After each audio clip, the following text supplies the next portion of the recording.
ये कोई साधारण पहाड़ नहीं है, ये वो पवित्र जगह है जहाँ आज से हजारों साल पहले आसमान से देवी सती का कटा हुआ दाहिना हाथ गिरा था। लेकिन ये कहानी सिर्फ त्याग की नहीं, ये कहानी है ब्रह्मांड के सबसे बड़े प्रतिशोध की। लेकिन रुकिए, इस जगह का असली चमत्कार उस गिरे हुए हाथ में नहीं, बल्कि उसी हाथ की शक्ति से पहाड़ की चट्टान को चीर कर निकली 18 भुजाओं वाली स्वयंभू देवी में है। हाँ, जिस जगह पर सती का अंग गिरने से त्याग की ऊर्जा बनी, उसी जगह पर देवी ने महिषासुर का वध करने के लिए अपना सबसे शक्तिशाली रूप लिया। तो आखिर इन दो महाशक्तियों का एक ही स्थान पर क्या रहस्य है? जब देवी सती का हाथ यहाँ गिरा तो यह स्थान 51 शक्तिपीठों में से एक बन गया, जो त्याग और पवित्रता का प्रतीक है। लेकिन सदियों बाद जब महिषासुर के आतंक से ब्रह्मांड कांप उठा, तो इसी पवित्र स्थान पर सभी देवताओं ने अपनी शक्ति को केंद्रित किया और यहीं पर पहाड़ की चट्टान से देवी ने 18 भुजाओं वाला अपना वो विराट स्वयंभू रूप प्रकट किया। सभी देवताओं ने उन्हें अपने अस्त्र शस्त्र दी और इसी पर्वत पर देवी और महिषासुर के बीच वो महायुद्ध हुआ, जिसमें देवी ने उसका संहार किया।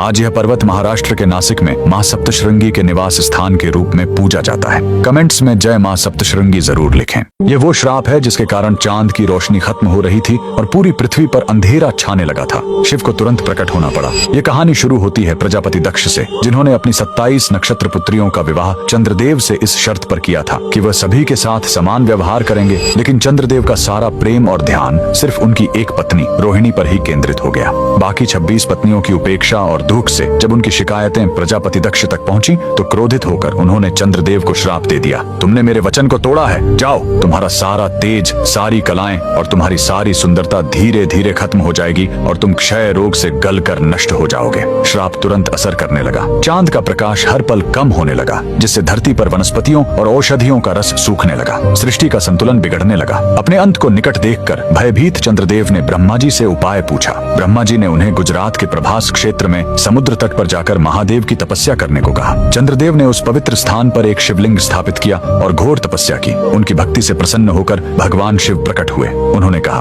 मैं दक्ष के श्राप को पूरी तरह खत्म तो नहीं कर सकता, लेकिन उसका प्रभाव कम कर सकता हूँ। शिव ने वरदान दिया, तुम कृष्ण पक्ष में 15 दिन क्षीण होगे, लेकिन शुक्ल पक्ष में 15 दिन फिर से पूर्ण हो जाओगे। उन्होंने चंद्र को अपने मस्तक पर धारण कर लिया और चंद्रशेखर कहलाए। और जिस ज्योतिर्लिंग की चंद्र ने पूजा की थी, वो सोमनाथ, सोम यानी चंद्र के नाथ के नाम से प्रसिद्ध हुआ। और यही सोमनाथ मंदिर भारत का पहला ज्योतिर्लिंग आज भी गुजरात के वेरावल में उसी समुद्र तट पर शान से खड़ा है, जहाँ चंद्रदेव ने श्राप से मुक्ति पाई थी। लेकिन रुकिए, इस मंदिर का एक और रहस्य है। यहाँ मौजूद बाण स्तंभ यह बताता है कि यहाँ से लेकर दक्षिणी ध्रुव तक समुद्र के रास्ते में कोई जमीन नहीं है। भगवान शिव के भक्त कमेंट में हर हर महादेव जरूर लिखें। तमिलनाडु की इस पहाड़ी पर हर साल आकाश को छूती एक विशाल शिव ज्योति जलती है। कहते हैं यह उसी दिव्य अग्नि स्तंभ का प्रतीक है जिसका अंत खुद ब्रह्मा और विष्णु भी नहीं खोज पाए थे। जब ब्रह्मा और विष्णु में बहस छिड़ी कि श्रेष्ठ कौन है, तो उनके अहंकार को तोड़ने के लिए भगवान शिव एक विशाल अंतहीन अग्नि स्तंभ के रूप में प्रकट हुए।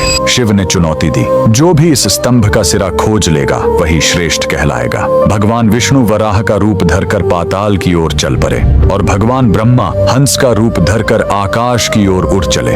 करोड़ों वर्षों के बाद भी दोनों असफल रहे। विष्णु ने लौटकर सत्यनिष्ठा से अपनी हार मान ली, लेकिन ब्रह्मा ने शिखर न देख पाने के बावजूद अपनी जीत का दावा कर दिया। ब्रह्मा के इस झूठ से शिव का रौद्र रूप प्रकट हो गया। उन्होंने अपनी जटा से महाकाल भैरव को उत्पन्न किया और ब्रह्मा को दंडित करने का आदेश दिया। पलक झपकते ही भैरव ने ब्रह्मा के उस 5वें सिर को काट दिया जिसने झूठ बोला था। इस दंड से ब्रह्मा का अहंकार चूर चूर हो गया। कहा जाता है कि इसी से काल भैरव को ब्रह्म हत्या का पाप लगा, जिससे मुक्ति उन्हें काशी में मिली। इसके बाद देवताओं की प्रार्थना पर वही अनंत ज्योति स्तंभ शांत होकर तमिलनाडु के तिरुवन्नामलय शहर में इसी अरुणाचल पहाड़ी के रूप में स्थापित हो गया। यह पहाड़ी स्वयं भगवान शिव का अग्नि स्वरूप मानी जाती है और इसी पहाड़ी की तलहटी में बना है भव्य अरुणाचलेश्वर मंदिर, जो अग्नि तत्व का प्रतिनिधित्व करता है। और आज भी भगवान शिव के उसी अनंत ज्योति स्वरूप की याद में हर साल कार्तिकेय दीपम के दिन इसी पहाड़ी के शिखर पर यह महादीपम जलाया जाता है। भगवान शिव के सभी भक्त